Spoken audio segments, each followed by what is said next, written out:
and I don't know if you experience this either, but when you say that, oh, I want to play or I want to shoot threes or I want to play this way or play fast, I don't have the players to do that. Well, that's where we come in and practice. That's where we come in and practice and we shoot and we shoot. And so it's just, it's what you want to emphasize, what you want to teach, what you want to make time for. Welcome to the Jamodi Podcast. We are all surrounded by amazing coaches and leaders. So let's get an inside look at not just what they do, but how they do what they do. After all, becoming the best versions of ourselves is Jamodi, just a matter of doing it. Today we are joined by the head women's basketball coach at the University of Denver, Doshia Woods. Coach Woods has 23 years of coaching experience, finishing her fourth season as a head coach. Her fast-paced style helped the Pioneers to lead the Summit League in made threes in back-to-back seasons, as well as being ranked in the top 30 nationally. Recently, Coach Woods received the Robin Morgan Award, given to those who have gone to exceptional lengths to promote and support an empowering environment for women at the University of Denver. She was also the WBCA conference captain, representing the Summit League. The Topeka, Kansas native was a featured speaker for the 2021 The Power of Positive Summit, presented by John Gordon. Coach Woods discussed her transition from assistant to head coach. Before we hear from Coach, take a moment to subscribe to our podcast and follow us on social media at Jamodi Podcast. Well, Coach, I want to thank you so much for giving up your time and coming on talking some hoops and culture with me, and really appreciate that. I appreciate you asking me. I'm looking forward to it. I did one, I don't know, a few months ago, and now I feel like going into year 4, as much as I could talk about my program, I rarely turn down opportunities. So thank you. That's awesome. And I also want to thank Tyler Costin for the connection. I'd love to hear a little bit of how you know him. Absolutely. So, it's funny because I am one, I use most forms of social media, but I'm definitely a big, Twitter person. And so my offensive coordinator, Coach Dubs, we were working on ways to kind of just have some clarity with our offense. We run a spiral motion. So long story short, she starts kind of researching for that. Well, I was trying to have some clarity for our defense. So she was like, hey, I think we should look into this savvy coaching. And it was Tyler, and I'd done a lot of PGC stuff before in terms of like using their stuff for teaching points. So when I made that connection, I really liked some of the things he was doing. And I was like, let me just literally just slide into his DM. So it was one that I have a bookmark on Twitter of things that I like, people that I like. I think we're kidding ourselves if we think we are inventing everything, like we're not pulling from each other, right? You pull to make it your own. But yeah, so that was really just a connection, really just trying to find a way offensively and defensively to offer some clarity, and like kind of using his app and some ways that he was able to break down some different things. And then I took it a step further. I'm like, okay, I have a few more questions. Can we set up a Zoom? And he didn't hesitate. So really a shout out to him. And I'm really looking forward to see how some of that translates for us this season. But we've been able to implement, obviously making it our own, but a lot of the methods and things that he's talked about. Have you dabbled with the lock left at all? Yeah, dabbled with it. What were your thoughts?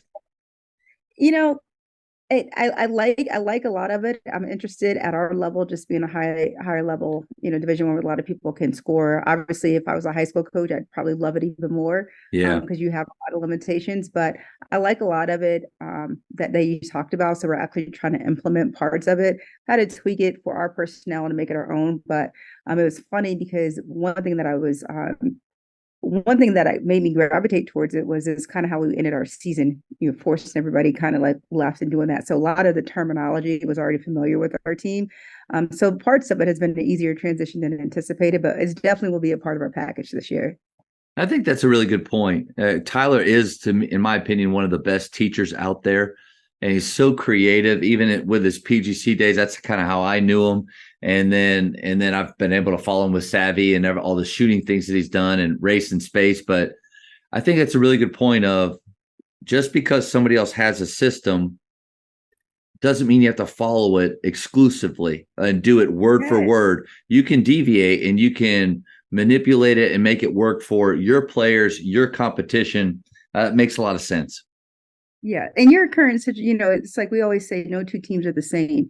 And though if you ask anybody, I'm sure they'll say, oh, you guys are still shooting threes. And I'm like, okay, well, there's a lot more that goes into it than just shooting threes. And we've cleaned up a lot of that for like clarity. So, but you're right. No two teams are the same, and what this team needs, even for last year, as much progress as I thought we made, what this team needs this year is very different than last year's, and I think it's a good problem. But I think some of us as coaches get ourselves in trouble when we say I have to do it exactly, because it may not make sense for exactly what you have either, and you have to be okay with that until you get all the necessary pieces or you make the tweaks. And that's kind of the fun of the sport anyway, is just making it a chess game.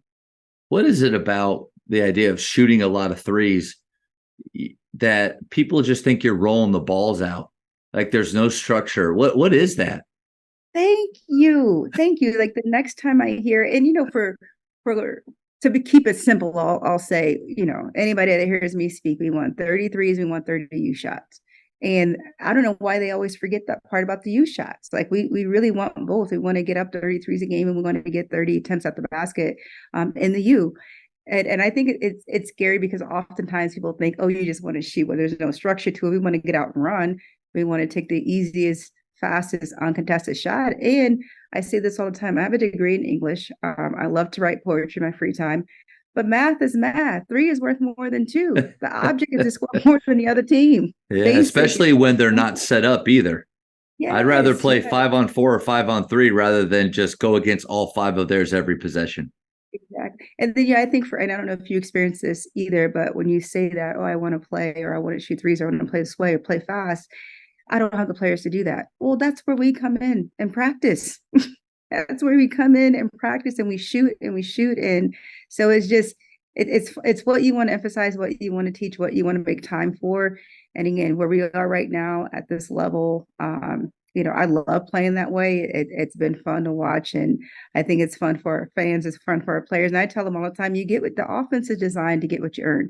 I worked for a lot of people in the past that, as an assistant, I'm trying to go over 30, 40 plays with them and trying to convince them to stay happy when their whole role is to set screens for somebody else. Now I can say it's designed to get what you earn. We're not running sets for anybody. She's just running harder. She's just getting more rebounds, or she's exit cutting better. So that's on you. You take some ownership. And I know it's hard to hear from them, but they hear it literally. We didn't have the best practice this morning. I'm like, you get what you earn. Sorry about that soapbox. I'm right. No, and I want you to do that more because I'm writing some things down. You get what you earn. You're right on the money. It's fun to coach a style play because already I feel like you and I are very similar with the way that we think and the way we play. Our goal is to get 30 to 43s up a game. And people sometimes ask why that range? Like, why does it matter how many? What about percentages? Well, in my opinion, it's not so much about percentages once you're practicing the right way and you're investing a lot of time in individual skill work. It's more about if we're getting up 30 to 43s and it's within the shot selection scale that we agree with. These are great shots, ones that we're all happy with. If we're getting in that range, that means that the pace of play, our spacing, and our attack is exactly what we want. They're playing our style of basketball. If I'm below 30, a couple things, either are defensively or on their side, they're controlling the tempo too much. Or for us, we're not being courageous enough to take those open ones as soon as they're there. So I see that, Exactly. but I love the get what you earn. Don't you love when they, right? And don't you love when they, obviously you're in your practices, we're in our practices, that once we get in the game now, it's like, okay, you've been taking this shot in practice. And I always tell them, until I tell you to stop shooting, shoot the ball. And I know other, opposing coaches or players look like, no, it really is. Because at this point, right, when we start playing games, we have a lot of shooting drills and goals that they need to be met for. Why I need you to take certain shots. Now, that's one thing that we're able to clean up this year's. Not every shot is for everybody either. And we will keep stats and we'll kind of have those conversations because, again, if it's 1, you get what you earn. Well, eventually, 2, we also have to play the numbers. You can't keep shooting the ball, 20 plus seconds on the shot clock. If you're shooting 20%, make that extra pass to somebody else and get us a domino that's shooting, 35, 40%. So we start to talk that way, but it is, it's fun to play that way. I think it's fun to kind of keep your team engaged because I really feel like there's going to be a place for me. And then it's always, we started implementing this year a green light license. And that was something that we took from Mike Neighbors. And I literally texted him, honestly, 2 days ago because I wanted to make sure we were on the right track. And he actually gave me two other things that we will implement. He's awesome. Um, Yeah. yeah, and it was like here's not only the text, but then here's the 11 drills, 11 PDFs that he sent away to, and we were already doing like three. So it's like, okay, I know we're on the right track, and it's worked, but it's offered so much clarity to our team that now they have to take some ownership of what they really want out of it. Now, you Do you don't have to mind show them. sharing the green license? Can you share Yeah, that? so we started this where they pretty much can test usually that Friday for the next week, right? That Friday, you'll have pretty much a set of, right now, we only have two drills, honestly, a star shooting drill and like a 2 minute threes drill. And there's a certain goal that they have to get in a certain number they have to get to have their green light. You need to pass both of those. If you pass one and not the other, then you have a yellow light. If you don't come in for either, you have the red light. And I just had a conversation with the player today. It's like, no one expects me to have the green light, so I just don't come in.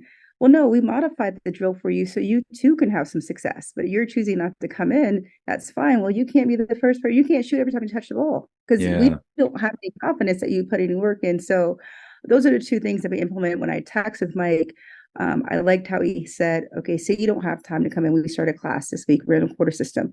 Say you don't have time to come in. Well, in our live play, we do a lot of live play, 5 minute scrimmages. So say you're shooting, I think for them it was like 50%, 50%, 50% in drills that are statted. You can have the green light then, or once you start playing games, if you're shooting like 42% or higher. So for right now, for us, it's just those two drills. Yeah. And it really has been helpful. Now, again, the other caveat is we say on one hand, we want to be able to play fast, shoot early, all of those. We won't really start implementing a lot of that until, we'll do two closed scrimmages where we can kind of work out some of these kinks. Because sometimes they want to then take it so literal. Well, yes, I'm saying that. But if you have your feet set and it's kind of like teetering, I'd rather us get the shot up. But it's just a way for us to offer some clarity of, the right people need to get the right shots. We went from shooting 16% from the three as a team when we first got back to last week. I think we were about 41%. And we started talking about the green light and who could shoot wins. So again, numbers are numbers. That's not my opinion. Here's the stats. Yeah. Tell me. I'm not a big yeller, so I'm just like, you tell me. So yeah, that was a long-winded answer to No, it's good. that. I love the idea of you get what you earn because it connects everyone to skill work. You're right on the money. The systems where players are only screeners, how can you really expect them to give extra time? To me, the style of play that you're talking about is the best way to get buy-in across the board from all of your players. Because if a kid really believes that if I work hard, I will actually be allowed to shoot this shot in the game, most of the time I've found that they do it. Mm-hmm. Because if they have the ability or they're allowed to, but they don't have the ability, that's a huge motivator. And they don't want to be that player. So I love that idea. Yeah, and I think what you said earlier, just in terms of like the space, and we are at this altitude, and the first thing people think about when they think about Denver, you got to go to the mountains, and Rocky Mountains are actually here in Denver for those that don't realize that, but it's okay. But we are at some altitude, right? We're mile high for a reason. And so I remember when I got this position, I'm like, we can't be at 5280 walking the ball up the court. So from the first team that I had till this team, and probably more so this team, because I feel like I have the pieces finally to play the way that I want to, we're going to run. We don't do a conditioning test because we're just going to run every day in our drill. So there's no need. And then the other thing, we have one kid from Wyoming on the team. Everybody else is Alabama, Arkansas, Kansas, Wisconsin, California, Illinois. That, okay, if we did a conditioning test, you're going to come back to this altitude and die anyway. So, you don't go home for 4 or 5 weeks and come back. Now you got to make a mile and you're all frustrated because you don't make it. Well, your lungs can't, they need some time. So that's how I handle conditioning. We just do a lot of drills, getting up and down, and it is what it is. I love, it's so funny you said that the coaches will say, I love to do that, but we don't have the shooters. This was years ago. And I'm a small private school boys high school coach. So, but we do try to aspire to play fast, and I think you and I really understand what that means, because if you look at any press conference when a college coach takes a job, two things is we're going to have a great culture and we're going to play fast. And I think people just throw that out there. So this coach we're meeting at the scores table. He's like, man, I just really love the way you guys shoot the ball and play fast. And I wish we could do that, but we just don't have the players. And as soon as he says that, I just in my head, I think, one, no, you don't. Like, you really don't want to do that, because one, it's hard. It's hard for coaches to give up control. It's hard to see 8, 9 missed threes in a row and to continue to, when the parents are saying, stop shooting threes and everything, but to say next, keep firing it, percentages, we're about to go off, we're about to get hot. And that's hard. But then people will say we don't have the players. You nailed it. Train them. Like, what's the most important, what's the most fun part of our game? It's throwing that orange ball at that metal hoop. Work on the most fun part of the game the most. And what leads to winning? Mike Neighbors will tell you it's not defense. Defense is 9th on the list. Offensive efficiency, scoring more points. It's pretty darn important. And your system, I'd like to say our system, it just what the kids want to do most, it just feeds right into that. Absolutely. And like to your point about, it's what we emphasize, it's what we want to teach. We have daily deposits. Again, Coach Dubs is our offensive coordinator. So offensively, with motion, right? A lot of people think, oh, she's calling him. She's not calling the game. But when it comes time to dive in and dissect our system, that's what she does. And Coach Dent, we call them daily deposits. Some people call them vitamins, but it's basically 10 minutes of skill work that we're starting, where we can make sure we're getting, trail threes in, corner threes in, attack and penetrate and kick, however we want to get these shots in. We know that that's time to get in.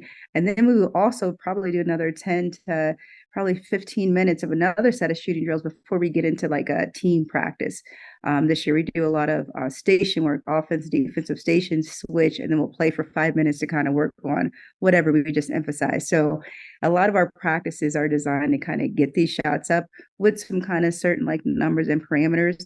And the funny thing is, my first year, one kid who didn't play a ton prior to us getting here, and since we got here, we implemented the system. She ended up like breaking the school record for most threes made in a game. People realized that she can shoot, but she really wasn't put in that situation before to even like show. So I think when you're playing our type of system too, you hear all the naysayers, or you hear like the critics, and I probably listened to that the first year or two. And the last couple of years, I'm like, I can't decide if it's going to work or not if I'm not going to stick to it. So people tell you this is how we're going to play. I don't want to coach every possession either. I don't want to have to stop and say run horns, run this, run that. Obviously, we have some quick hits when necessary, sure, but I want us to get out and run 90% of the time. And please zone us, because everybody on the floor can shoot. License to pull right there. Yes. Coaches will ask me, they'll be like, what do you do against the zone? We shoot it even faster. Yes. So no, it's definitely, when some people feel like, oh, you're thinking outside the box, or you're doing this. I think for our level, maybe you feel this in high school. I'm at a mid-major Division I school. I was a recruiting coordinator for 19 years prior to getting this position, but I also played at this level, right? I played at Western Illinois. So I remember having to play a different style than what I'm playing right now. As a player, I didn't play this style. It was just one basketball junkie watching it. But it's also like, we're not getting a Cameron Brink here at Denver. We're not getting an Angel Reese. We're not getting a Leah Boston. So how can we be effective? What makes the most sense? Again, threes are worth more than twos. And so unless we have a quality big, which they rarely come to this level, what else can we do to compete? And that's really what it came down to. That's why I keep saying, for where we are right now at the University of Denver, now there's a big fall in our lap. We might tweak some things, but if we got to wait on you to get down there, I don't want to play that way. Sorry. I'm not the person and you get to choose, to your point, you get to choose the players that you come. And the cool thing about your style of play is, to me, it's pretty attractive. If I'm a high school player and I've got these two options, this one, we're going to walk it up and run 40 plays that I don't know how many I'm going to be really involved in with the ball in my hands. Or this one where it's a free flowing system where if I earn it, I get to pull it. I don't know. It's a easy decision. And like I you wish it was too, that simple. I know. And like you too, though, it is interesting because my college coach, we ran flex. I mean, that shows my age a little bit, but we ran flex, and we're playing Kansas, trying to reverse the ball at half court and flex because they're extending all the way out, and then even in starting out in high school ball, what was your we didn't play this way. What was your influence to kind of make the change? You mentioned Mike Neighbors, but anything else? Yeah, yes, I will go back. I was at Tulane, and Lisa's hearing this, then she's hearing it. But we were playing Florida Gulf Coast, and Coach Dubs I was recruiting coordinator, and she was the ops, but she had played for him and worked for him early on in her career. So it's around 16 and the NIT, and so she's trying to tell everybody it was my scout, and she's trying to, help like, hey, this is how he thinks, da da da. So we were preparing all week, whatever. I think we had like 4 days. Oh, and I tell you, we get there and it was a 3-6-9 before we could even blink. It was like a, boom, boom, boom. And so then what do? We got to come guard a three. Okay, well now it's 2 for 6 at the basket. Yep. So we ended up salvaging it at the end. We ended up losing the game, but it was just like to have to literally be prepared for all 5 people on the floor to be effective with the ball, because that's the other thing. So I started paying attention, right, with him after she said it, because it's like you watched it. Obviously, you're trying to watch it for scout, but like watching. And so initially, it was just like liking that concept of all 5 people on the floor really need to be able to score, and it was difficult for us to guard because again at the time we had maybe 2 leading scorers that you could put 2 people on, and we had such limitations with our skill set. And I'm not saying he didn't, but it didn't feel that way because he started overcompensating for different things, right? He started overcompensating. I think he had Whitney Knight at the time, and she could score from a lot of different ways. So we started overcompensating for her. But now, who are you over here in the corner killing us? So that was kind of You're looking at your scouter report. Look. Yes. So her and I having conversations, and I think the first year when I got the job, I said, "Look, this is how I know I want to play because I have not forgotten that experience."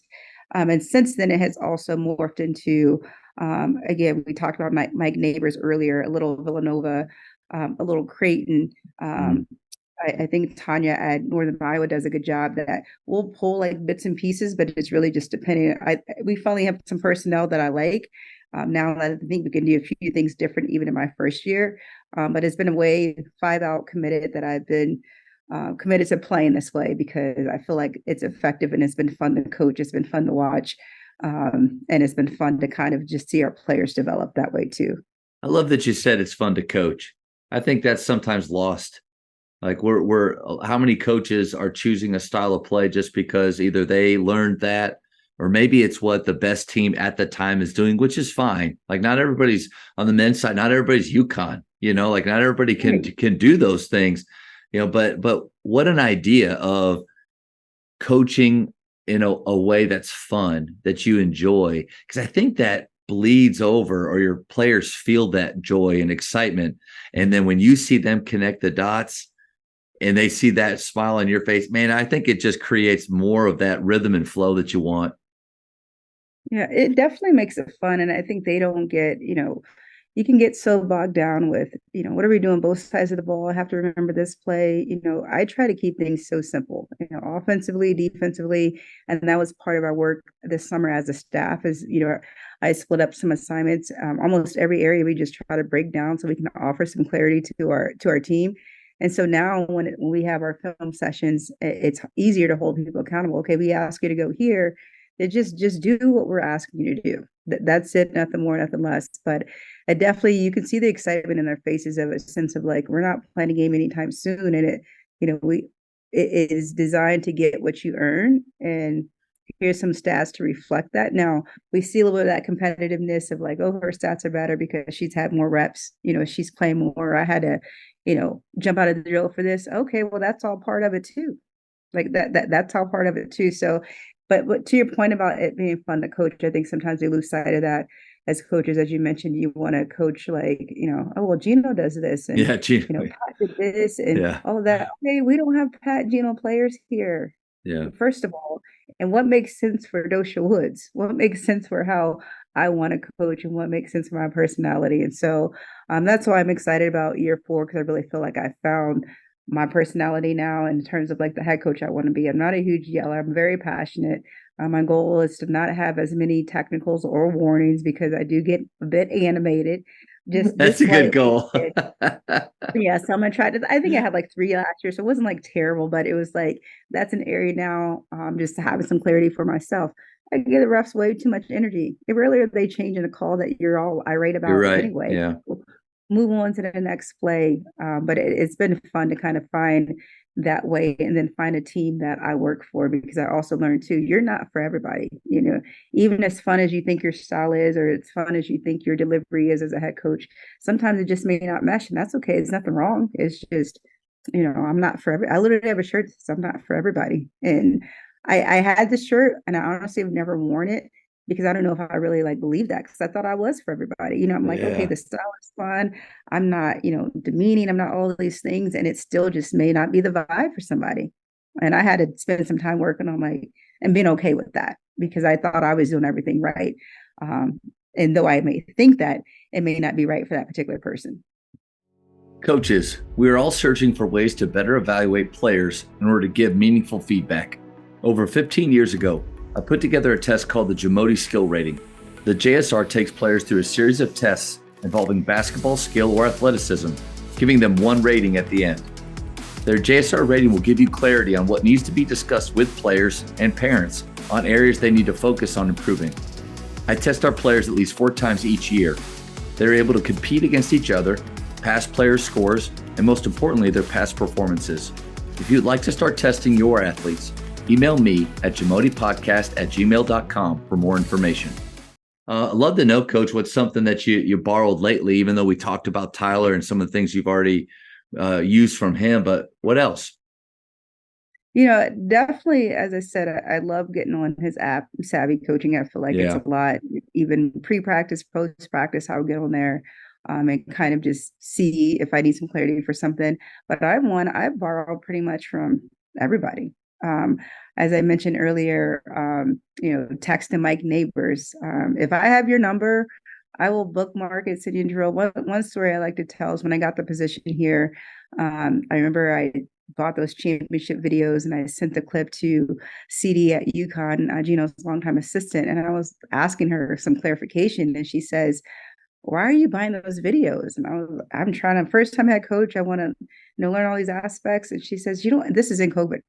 She said, "You don't have to buy those videos. Just let me know what you need." And so people don't realize this, but my whole first year, I would text her, and their video guy will send me a rebounding drill, a transition drill. And I know everybody has their, this, that, and third opinion about him and her program. But they have probably been some of the most, I don't know, Open. nicest, Yeah. open, honest, what you need, like open book of just, without hesitation. That's the part that got me. Even CD jumped on a Zoom.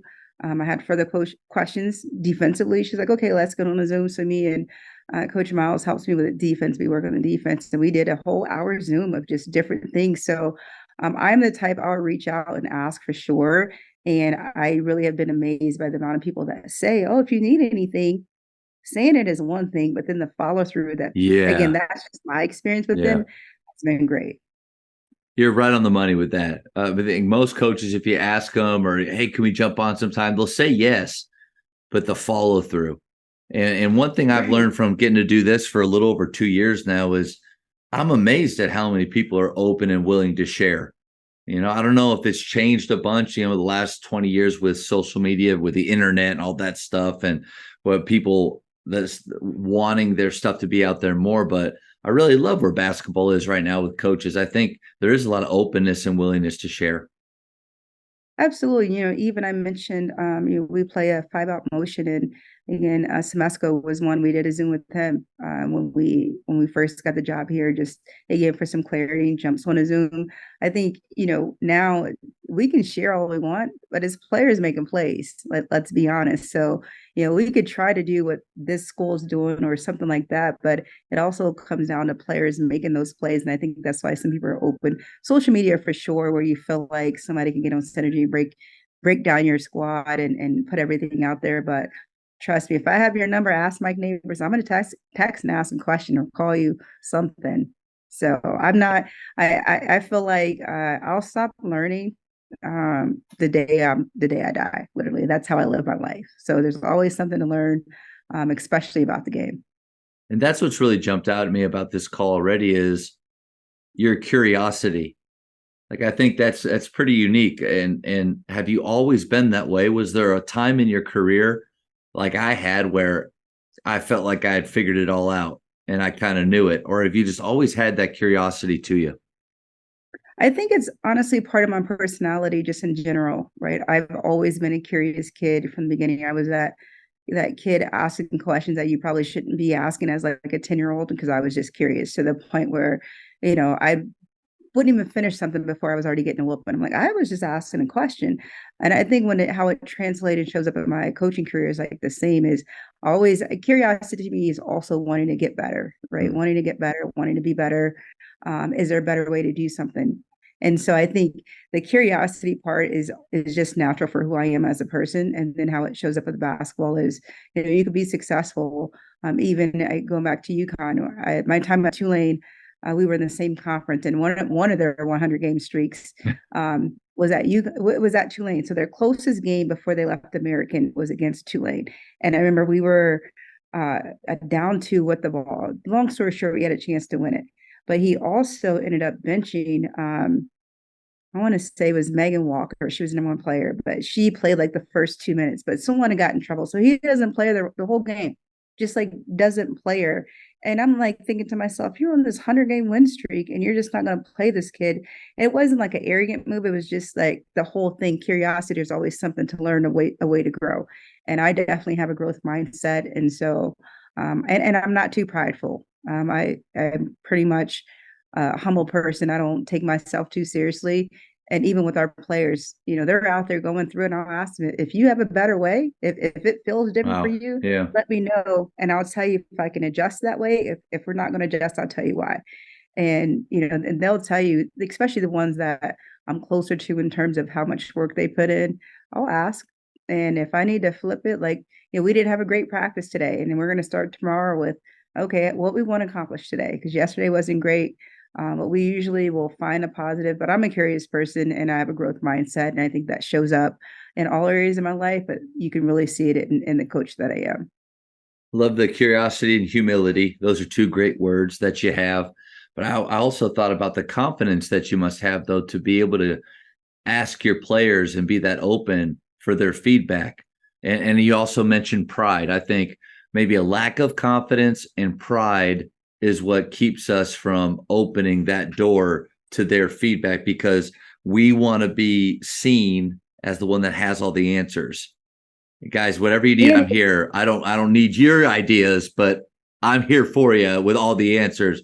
But that takes confidence in yourself, knowing who you are to allow them into that role. absolutely. Not just them, but my staff too. I would, well, what's the solution? I'm always Yeah. asking, I'm good with us talking. Okay, well, what are we going to do about it? How are we going to fix it? How are we going to move forward? And if it comes with solutions, I'm all ears. If not, ultimately it's me making the decisions, as I say to the team, you guys all have opinions, the staff has opinions. I get paid to make a decision. And, I'm taking all of that in, but I get paid to make those hard things that, sometimes I'll put the team in these situations. Okay, how would you like? We did this last spring. How would you like to play? How would you like to play? Everybody goes around and says these different things. I said, okay, now we have to make a decision. You know what? Now it's silent because I don't want to say something to hurt her feelings and so on and so forth. So it was a great teaching point. But yeah, I think the confidence comes from, old school coaching is, more so a dictatorship because I said so, right? Because I'm right. Okay, we may not be right. Like you really may have been on TikTok and saw a drill. I don't have TikTok, or I'm not on TikTok like that. So you may really have seen a drill that you think we could either use or something like that. Okay, show me if it makes sense. And I think one thing that I try to do, if it makes sense, we can tweak it. If not, we're not going to add it, and this is why. But this is what we're going to do instead. So I'm always having this dialogue back and forth because ultimately I want them to feel like they really can be themselves on the court and make mistakes and be able to play through those mistakes and things like that. So it's part of just how I try to teach and coach. And again, this generation is different. They're going to put, extra pressure unnecessary on themselves, things like that. But they can tell you, I'm going to start individual meetings next week that will have just kind of preseason feedback, where we need to go, what do you need? And they always end the same. What is it that you need from me or the staff? Pretty much Great every question time. to ask. A great Yeah. question to ask, but then again, having the courage to ask that question, because you got to be able to deal with the answers. Well, when I tell you, What if that answer isn't positive, isn't what is in line with your vision? But if you're about not just winning, but having all the major stakeholders in your program feeling invested and like they have a voice, I think that Mhm. question is necessary. Yeah, and you're right. It took me some time to be in a position where I really could have the confidence to hear what they say. Again, being an English major, I remember writing papers, read the first three chapters and tell me what you think. And I think I was like a junior. I just transferred to Western Illinois, and I'd written this paper, and she gave me, like, I don't know, in my opinion, some bad feedback. And I said, look, I'll accept this grade. I said, but you can't ask me my opinion about what I thought about these first three chapters and then give me a bad grade on it. If you Yeah. wanted something else, I feel like you should have said that. And I ended up getting an A because it wasn't the writing. It was like she wanted to hear something else, but you didn't ask it that way. So that's how I am now, honestly, with our players. I don't ask them for feedback. And like I tell them, I can't get an attitude. Some of it's hard to hear. But, shout out to a couple of my former players, Leslie Vorpal, I call her Spunk. She plays professionally now. And Courtney Latham and Jamie Kaplan, they were probably three guards at Tulane that I was closer to. And the first time I gave them some feedback, and here I am thinking I'm this great assistant coach, I'm doing all these things. And it was like, oh no, I think you can do better.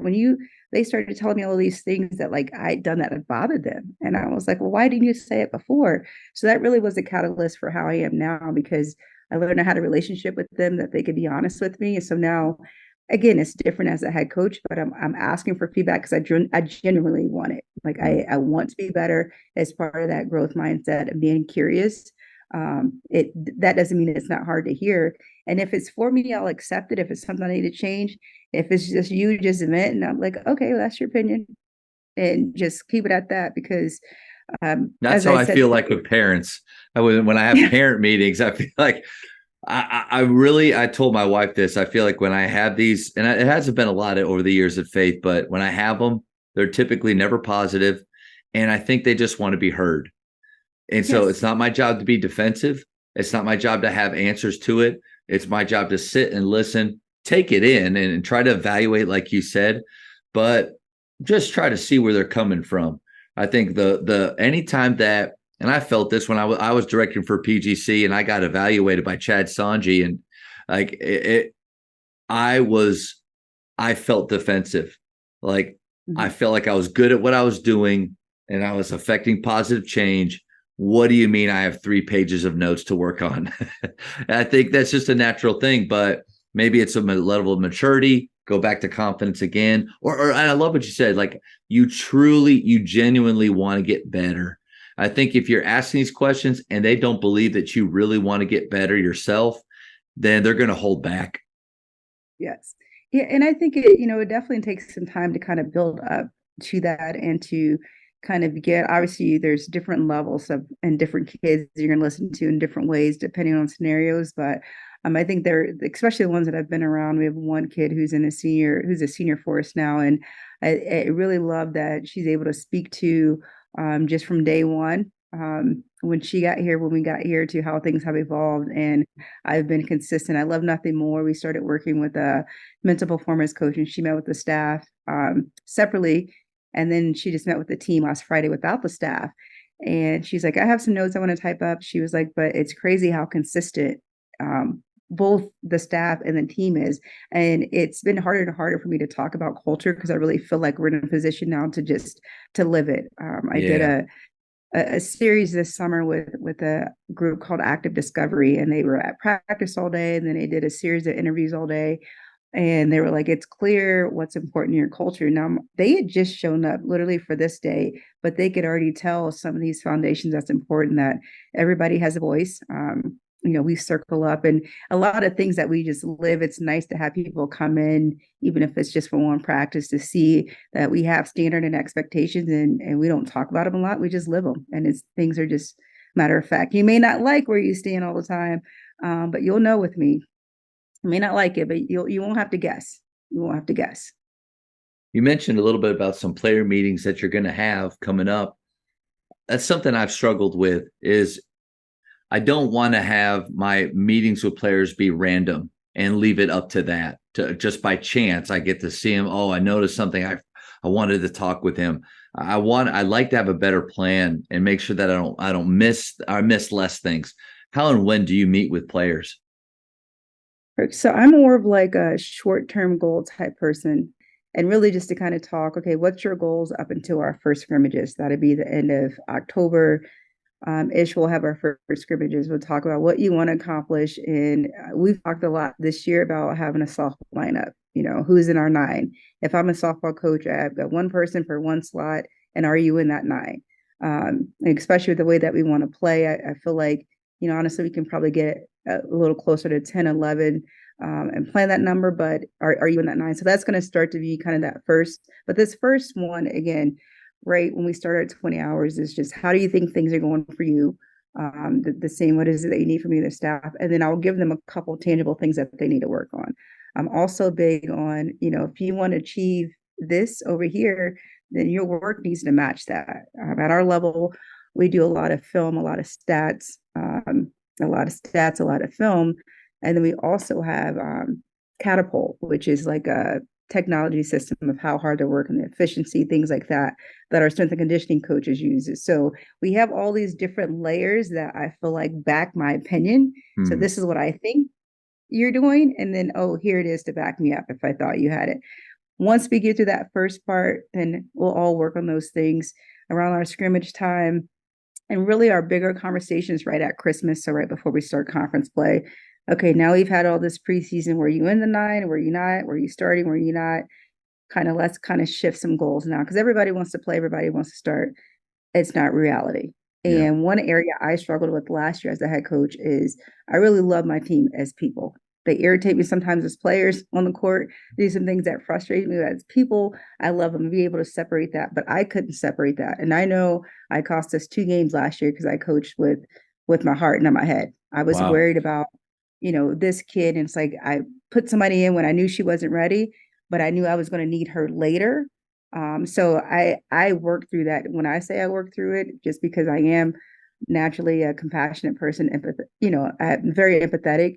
And I had to work through how I was going to make that transition because I didn't do it well last year. Because like I had a group, not that I didn't like the teams before, but it was like the first group that we were responsible for recruiting. That you had the whole Sure. build up relationships, all of that. And I didn't handle it well because I was like, oh, I know she's going to cry, or I know she's upset about this, or I can feel it. And okay, I got to play her 3 minutes. Well, you and I both know a lot can happen in 3 minutes. Yeah. A lot A of lot, swings. Yeah. a lot. So, hopefully I'm there, but I really have spent a lot of time in the off season working on, you got to go through that. So a lot of that comes also with how I'm presenting it to the team is, I love you guys. I would love you hard and coach you hard, and been able to offer that separation, be around more, have an open door. But not that it wasn't before, but actually when they come up to see assistants come in, so that rapport is already there. But yeah, last year it ate me alive. It's difficult, and I'm not saying high school. High school is a little different because you guys kind of get what you get, right? Kind of in like your area in a sense. College is difficult because you feel all this responsibility, and then they're learning this new role for the first Yeah. time. You brought them there. Like you brought Yeah, them there with the intention of this is going to work. Yeah. yes, yes. So it was like I was like, man, I'm gonna have to figure this out for next year. And I told the team, I said, I know I'm not gonna stay the 2 games because I don't want somebody like getting in their Sure. feelings, but I know the 2 games I cost us because I wasn't coaching how I needed to coach. Wow. And Your yes, transparency with all that with your players is really impressive. I also want to thank you for sharing that, like with me and anybody that listens to this, because that's not something that's talked about a lot. And I'm guilty. I don't know if it's style. I don't know if it's connected to style of play. I don't know because I felt the same way. You develop this love and relationship with your players, especially if they've been with you for a couple years. And I'll promise you, this last year, I compromised at times with some standards that we have as far as even just effort, shot selection, being a great teammate. One was because of how much I cared for these guys, how much they'd done for me. I felt like I wanted to protect them in a way when I probably should have made a change. And then, but I don't feel like that's something that we talk about a lot. And but the transparent, I think what's the answer to it? Acknowledging when we make mistakes and then figuring out ways that we could be better for our players. I love the idea of the softball lineup too. I've never heard that before. Where'd that come from? you want the real truth? I was I actually a want the better softball truth, player. coach. I was actually a better softball player than basketball player. And I'm from Topeka, Kansas, East Topeka. I like to specify. But in the World Series this past year, Stanford had a pitcher from our hometown, actually same high school. So just following her reignited like my just like how much I Wow. loved the game. Well, we did a project at the summer. We had 14 players on our team. And I said, rank yourselves 1 through 14. And Hmm. like, be honest. Just you tell me your ranking. And you know what happened, coach? We didn't have not one player pick themselves number one, and not one player pick themselves 11 through 14. I'm a very transparent person. Like I said, you won't have to guess with me. So last workout, we get everybody together. I said, somebody's lying because we know there's a number one and we know there's a 14. But what I realized is, our number one really didn't want to like say I was number one, but no, here you are, and this is why. Here's the stats, and everybody sees it, and it's okay to be confident in that. And then the 11 through 14, we're not being realistic in our core values. That the second R is be realistic, and it was actually respect. And after this project, I had to change it to realistic because I said some of you guys are not realistic. So when they came What a back great at the end, core value right there. That's yes, great. be realistic. So Yeah. when they came back at the end of August, I said, let's just do the softball lineup because if you're making a softball lineup, there's not two number one batters, there's not two cleanup batters, there's 1, 2, 3, 4, 5. I said, so that's how I'm going to do it for myself this year is who really is in these 9 spots. And then eventually, I don't know if I'll have it probably closer to our scrimmage. We'll do that project. And we'll also do, there's 200 minutes in a basketball game. Divvy up the minutes. Yeah. You tell me, and then just so they can also see how difficult it is for me to make the decision. Yes, we want to win games, but I also don't want us to forget about the journey and the progress and the process is going to take us to win Yeah. games too. So, but yeah, that's how the softball came up with. It was really just after that, rank yourself 1 through 14, and we had like 7 people that's thinking they're number four. It's impossible. It's impossible. So using that realistic that are realistic is also if you and I play the same position, regardless of what the stats say in all this analytics that we have, if you're kicking my butt every day, I can't expect to play over you when it's game day. You've been busting my butt all week. And now it's game day and I want to be in my feelings. So I'll tell them all the time if whatever position you think you play, and we'll have one-on-one talks, said a player wants to talk about playing time, I'll ask her, well, who you want to play over?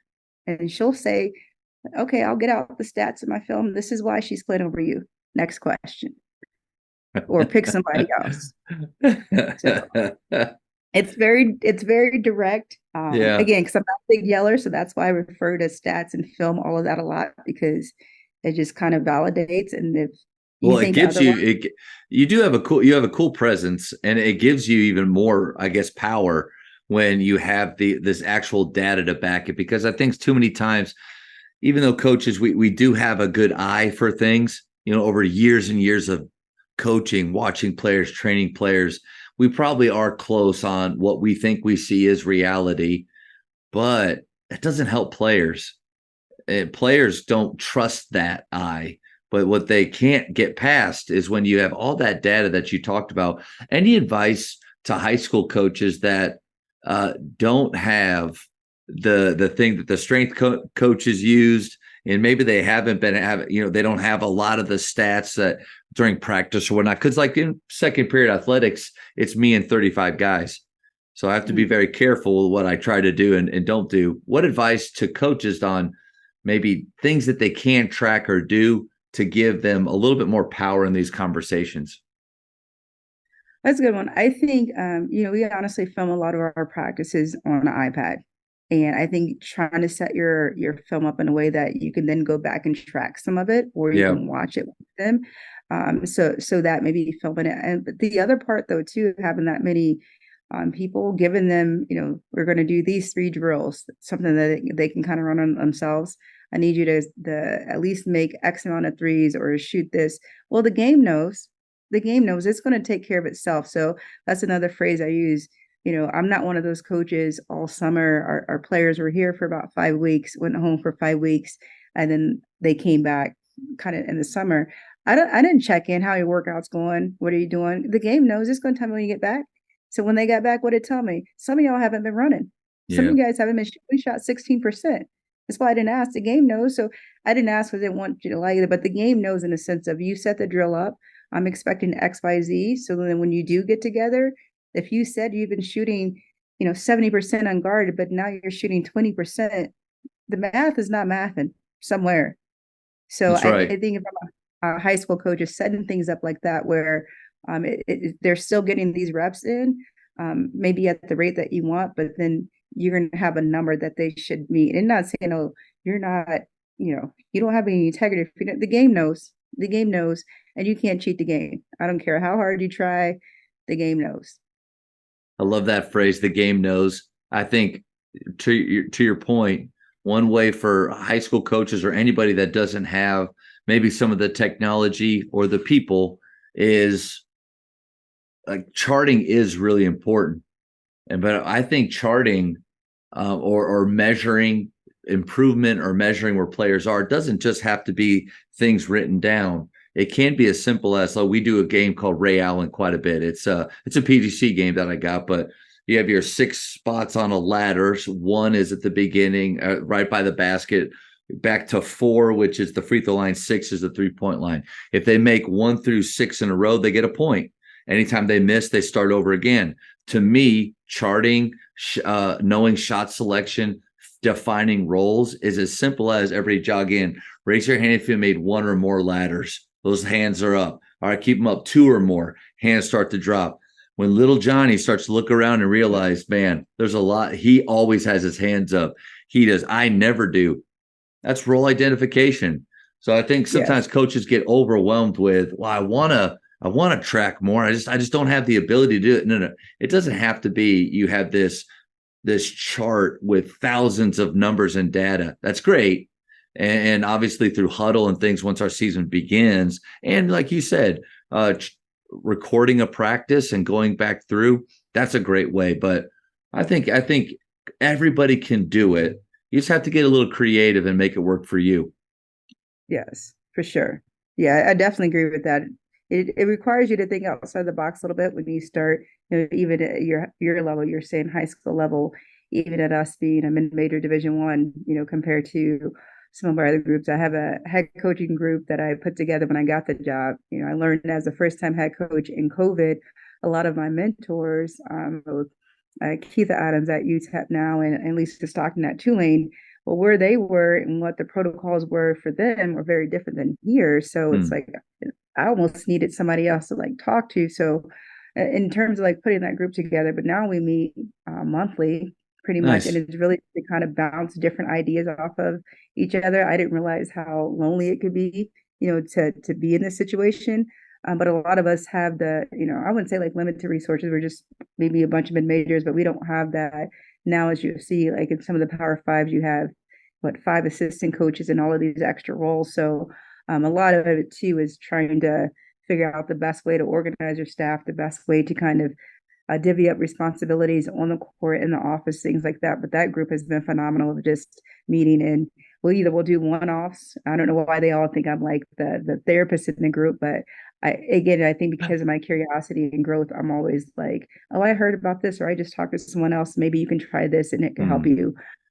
As I mentioned before, I'm not really scared to ask for help right. in a way. Last thing before we go on to the next question, but Shaka Smart, he had a quote that or a question I think that is really important. I say it at every parent meeting, and it's great to ask players one on one and really have them think about it. But is does our relationship depend on your playing time? I think it's really Ooh, I important for really you thought of that. to really important. I'm It's a Shaka Smart. Anything he says, in my opinion, is pretty golden. But that question right there, like I love questions that really it makes them think. They need to really think about their answer. But whatever they say, it lets you know a lot about the type of player you're dealing with. And well, and that's and a and good maybe you one. could try to decipher, but at least they know that the answer is no. We gotta almost divorce the feelings thereof. Just because I'm not playing you doesn't mean that I don't care about you, and just because I'm Yes, playing him doesn't mean that I like him more, because that's yes. naturally what players, I don't care what age they go to. Mhm. But when you establish that at the beginning, I that question to me is helped. And at least even if parents don't like it, they hear it and they have to think about it. Yeah, that's a good one. Yes. Oh yeah, I'm definitely adding that to my Siri. book of quotes. Siri. Did you hear Siri? Siri just started. Siri liked that question too. Um, uh, one more before the speed round, and then I'll get you out of here. But defeat. We all, most likely, none of us will go undefeated next year. I hate to say it, but so defeat's going to happen. With your personality of not really being a yeller, not that you can't, I'm sure you maybe really use that in selective ways, but how do you handle defeat with your teams in a couple ways, right after the game, but then also the next day? Good one. As I mentioned earlier, we didn't have the best practice today, and the team would tell you our core values of progress, both the word and then each letter means something as well. So at the end of every practice, we will circle up at half court. How do we make progress today? Good, Mm, bad, or ugly? Ultimately, that's a way for me to end practice on positive, right? Usually for us, we go from practice to weights. If we didn't have the best practice, then say, okay, go crush weights, right? yeah. Don't make weights bad. And it's the same, with our season ended last year on a, on a heartbreak that what makes March Madness, we were on the other end of that. We lost to Uh, three at the buzzer, a runner, all of those things. And I remember it was such like a shock to us. I remember just being outside the locker room with the staff thinking, everybody's in tears because you invest so much, right? You yeah. invest so much of it, and it was just, heartbreaking way to end. Heartbreaking again, heartbreaks a lot of different things, but in sports, it was a heartbreaking way to end with that particular team, just like our expectations. And I remember being outside the locker room, just like, I don't know what I'm going to say. I literally don't know what I'm going to say. So everyone's crying. The game was early. And of course, we can't get a flight out. We don't have a charter plane or anything like that. So we still had dinner scheduled that evening. And I was like, you know what? We're going to go around and everybody's going to have to talk about a positive from the season, their favorite memory. And, the first couple of people went and, it's hours later and people are still upset, still kind of crying. But it's also one that when the season ended, months later, the players are like, I really appreciated having that moment because when you think about it, most of us are finishing the year on that. I never want it to be lost. What's lost in the process. I never want the journey to be lost. And I remember asking the team one time, we went on another kind of hard streak. And even in that, I think we lost, I don't know, 4 or 5 or something last year in a row as well. And at each game, it'd be difficult, right? We had such a young team. And I said, well, what happened that was positive today? Somebody give me something positive. I don't care if it was a play or something like that, but it's a reminder for them to, we only play 30 plus games. We're practicing so much. So you're just telling me those 30 times is all what we're going to judge ourselves by? Is those 32, 3 times that we're playing? And, I know it may sound like kumbaya-ish, but it's really just more to kind of keep things in perspective. So trust me, I'm competitive. We're all competitive, but I never want to be defined by the scoreboard because if I were, I may not have a job. I know my impact is different, and I want our players to know their impact is different too. That, yeah, defeat's hard, um, and that was the outcome that day. But look at all these things, how we still grew, and we came up short. So it's not. I'm not a big yeller screamer, but I do like that time after a game to just have our team because I don't want them to go. If you were the one who turned the ball over or missed a shot, okay, well that's the beauty of the team. We're all here to pick you up. Yeah. If it's the other side of that coin where you're the one who hit the shot, well that's the beauty of the team. We get to celebrate you tonight. Next week it might be somebody else. So I like that time because it's you're not gonna trick me into being defined. The scoreboard defines us, and we're one of the few professions that your good, bad, and ugly is on display for everybody, right? It's Yeah. Monday morning quarterback and things like that. And we don't know if a banker had a bad day. That's right. There's no win-loss column, but everybody knows what we did. There's everything to tell you right there. So it's been able to be confident enough knowing that you're not defined by a single defeat. And there's a lot of lessons to be learned. Let's learn them and apply them and move on. Well said, Coach. The speed round. These are going to be quick questions. First thing that pops in your head, blurt it out. Bless it. Bless it. Okay. Here's a softball. Oh, softball. Favorite ice cream flavor? Strawberry shortcake. Nice. That's the first time I've ever heard that. What? I've asked a lot of people that. You're pretty unique. All right, let's go. Let's stick with on the women's side, greatest shooter of all time. Ooh, that's a tough one. Because I'm a little older. I like a Katie Smith, a Taurasi. So you make me say right now, I'm gonna say Taurasi. Hard not to go with her. Yep. Yeah, that's even, I say Taurasi, then quickly lights it up. So yes. Let's just roll it to Taurasi. Let's go. Best basketball movie of all time. Glory Road. Good one. Yes. Good one. Texting or talking?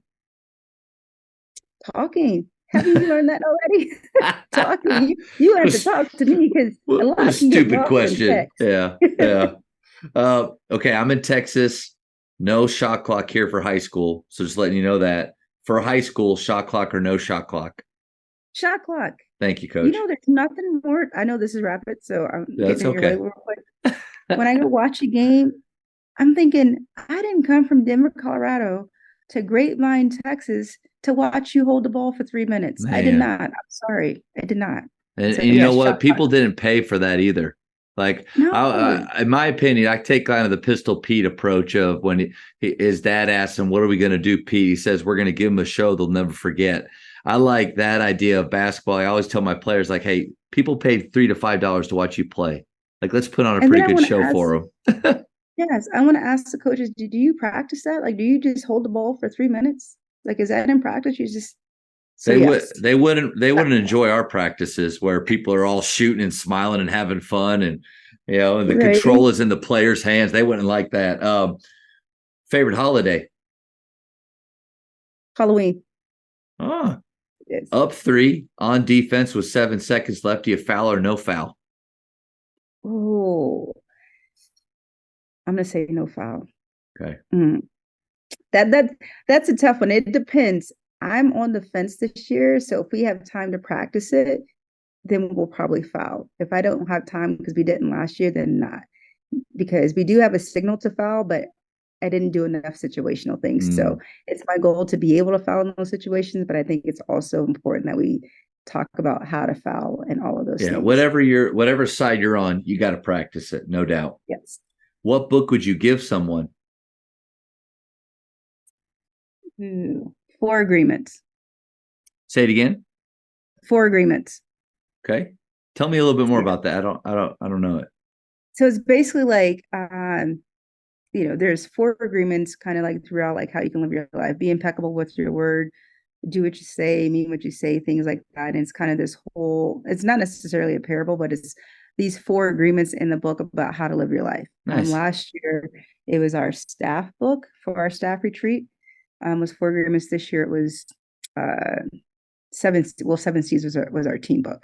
But yeah, Four Agreements, highly recommend it all the time. But I can't show you my bookshelf, but like I told you, I have a degree in English, so I'm probably the wrong person to ask because I have a whole other ton of books I could give you too. But Love I'm going that. to say Four.